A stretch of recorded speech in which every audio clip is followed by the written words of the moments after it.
Hello learners, ये Nitin Singhania series की third video है जिसमें हम चैप्टर 1 का जो सब हेडिंग है मौर्यन आर्ट एंड आर्किटेक्चर को कंप्लीट तो नहीं शुरू करेंगे।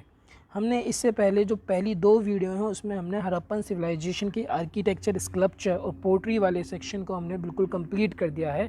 तो अगर आप थर्ड वीडियो देख रहे हैं तो इससे पहले हमारी शुरू की जो दो वीडियो हों उनको भी देख लें। ये जो सीरीज़ है कंटिन्यू रहेगी। तो फ़िलहाल हमारे चैनल को सब्सक्राइब करें, ज्वाइन करें, हो सके तो जितना हो सके शेयर करें। अब ज़्यादा टाइम ना वेस्ट करते हैं, हम आगे कंटिन्यू करते हैं। मौर्यन आर्ट एंड आर्किटेक्चर तो हमने देखा जैसे इंडस वैली सिविलाइजेशन हमारे जो इंडस रिवर के पास जो इमर्ज हुआ था वो एक टाइम पे वो ख़त्म भी हो गया, डिक्लाइन भी हो गया। तो जब इंडस वैली सिविलाइजेशन डिक्लाइन हुआ तो उसके बाद जो सेकंड जो हम पावर हमारे इंडिया के जो गंगेटिक वैली, जो गंगा की जो वैली है उसके आसपास और इंडस वैली के आसपास आई थी, उसका नाम था मौर्यन एम्पायर। तो हम यहाँ पे मौर्यन का आर्ट एंड आर्किटेक्चर कैसे था, वो इंडस वैली सिविलाइजेशन जैसा ही था या फिर उससे अलग था या फिर वो थोड़े ज़्यादा मॉडर्नाइज हो गए थे उनसे अगर कंपेयर करें, तो ये चीज़ हम आज डीपली इस वाले पार्ट में डिस्कस करेंगे। जब मौर्यन आर्ट एंड आर्किटेक्चर था, मतलब जब मौर्यन एम्पायर आया था ना, उस वक्त बुद्धिज़्म और जैनिज़्म ज़्यादा उभर गए थे, वो ज़्यादा ट्रेंडिंग पे थे। जो हिंदू जो रिलीजन था, जो ब्राह्मणिकल को एक सुप्रीम पावर देता था, वो थोड़ा इस वक्त बुद्धिज़्म और जैनिज़्म से थोड़ा नीचे ही था।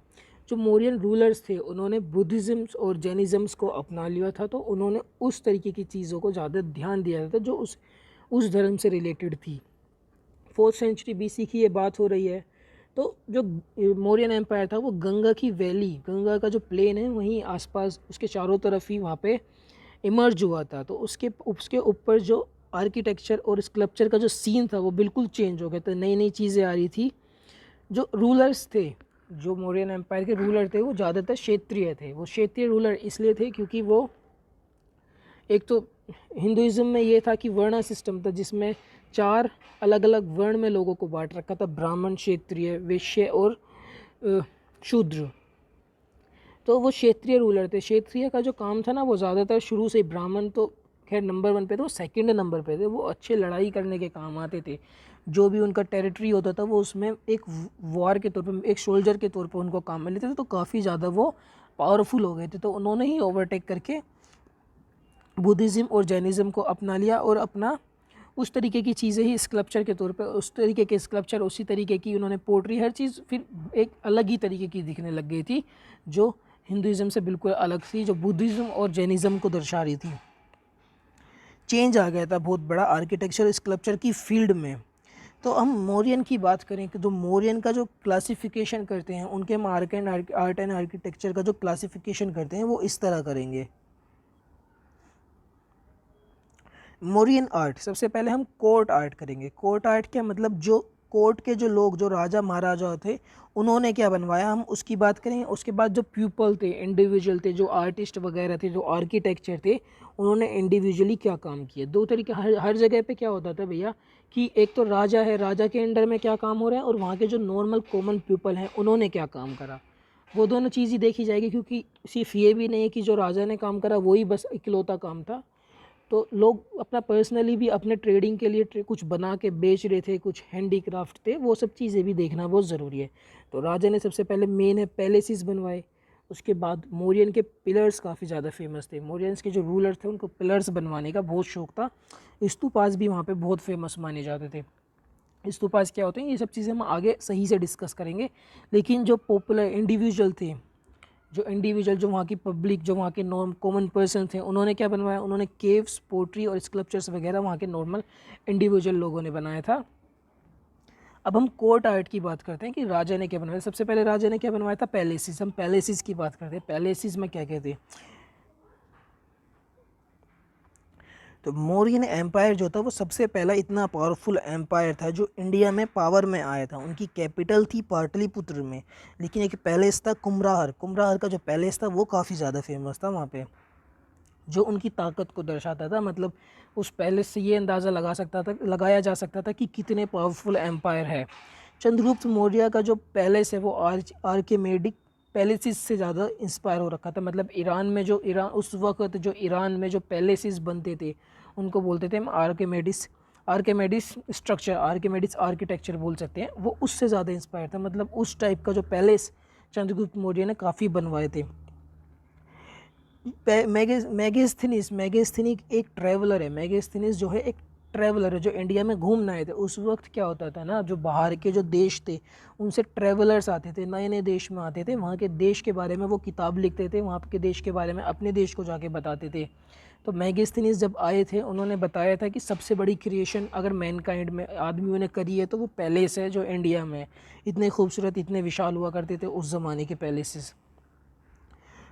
अब अशोका का जो पैलेस है कुम्भराहर में, वो एक बहुत बड़ा स्ट्रक्चर है जिसमें एक सेंटर पिलर है, पिलर जो है, और उसके बाद वुड का स्ट्रक्चर है। 3 मंजिल का पैलेस है जिसमें बीच में एक बहुत बड़ा सा पिलर है और इसको काफ़ी अच्छी तरीके से सजा रखा है। स्कल्पचर मतलब इसमें मूर्तियाँ वगैरह रख रखे हैं और जो दीवारें हैं उनको खुरच खुरच कर उनके ऊपर ये डिज़ाइंस वगैरह बना रखे हैं। काफ़ी खूबसूरत तरीके से ये कुम्भराहर का पैलेस जो है सजाया जा रखा है। हालांकि ये बिल्कुल उसी फॉर्म में नहीं है जिस फॉर्म में बनाया गया था, बिल्कुल वो फॉर्म नहीं है। अब तो काफ़ी डिस्ट्रॉय हो रखा है। अगर आप देखने जाओगे तो जैसा इसमें बता रखा है वैसे फॉर्म में नहीं है, अब तो काफ़ी चेंज आ गया। अगर हम उस बात हमें तो वो बता रखे हैं ना उन्होंने जैसा बनवाया था, अब तो चीज़ें काफ़ी टूटी फूटी तौर पे मिल रही हैं, बिल्कुल सेम वैसी चीज़ें अब नहीं मिलती।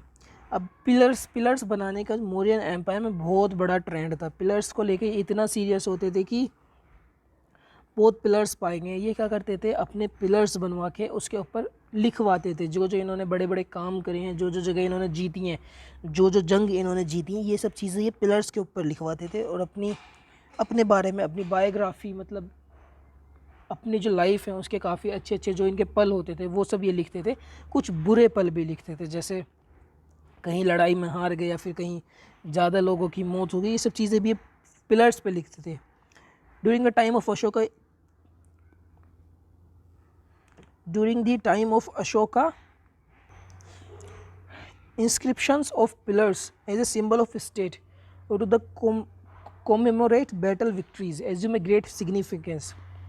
अशोका के टाइम पे जो था ना, पिलर्स का जो ट्रेडिशन था सबसे बड़ा जेनिथ पे जो था वो अशोका के टाइम पीरियड पे था। सबसे ज़्यादा पिलर्स अशोका के टाइम पे बनवाए गए थे।